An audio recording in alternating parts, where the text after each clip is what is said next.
बीड हत्या प्रकरणातील आरोपी सुदर्शन घुले, सिद्धार्थ सोनवणे आणि सुधीर सांगळेला 18 जानेवारीपर्यंत पोलीस कोठडी.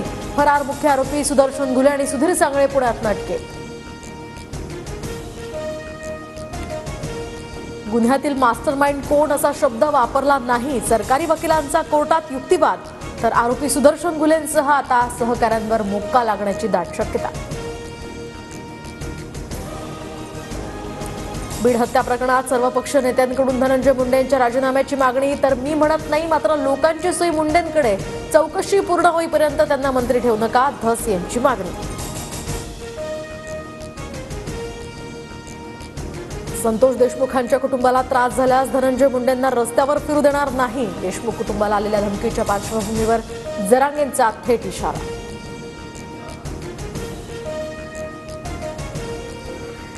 राज्यातील रस्ते जरांगेंच्या घरचे नाहीत. मंत्र्यांवर खालच्या स्तरावरून बोलणं. आता जातीय तेढ निर्माण करणाऱ्यांवर कारवाई झालीच पाहिजे. जरांगेंच्या मुंडेंवरील टीकेनंतर सदावर्तेंचा निशाणा.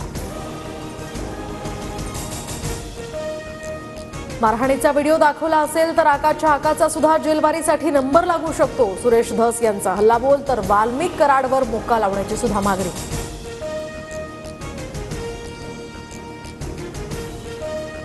विष्णू चाटे हाच आका आणि तो आधीपासूनच तुमच्याकडे आहे. आरोपींच्या वकिलांचा कोर्टात दावा. तर आरोपींनी गुन्हा करताना कोणतं हत्यार वापरलं हे रेकॉर्डवर नसल्याची वकिलांची माहिती.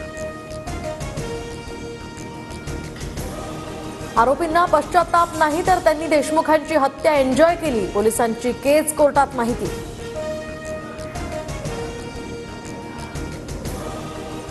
धनंजय मुंडे आणि पंकजा मुंडेंनी मंत्रिपदाचा त्याग करावा. गजानन कीर्तीकरांची प्रतिक्रिया. शिवसेनेकडून पहिल्यांदाच मुंडे भाऊ बहिणीच्या राजीनाम्याची मागणी. नाराज राजन साळवी आणि उद्धव ठाकरेंमध्ये पाऊण तास चर्चा. कोकणातील निकालावरून बैठकीत खडाजंगी. तुम्ही घ्यायचा तो निर्णय घ्या, ठाकरेंचं बैठकीत वक्तव्य.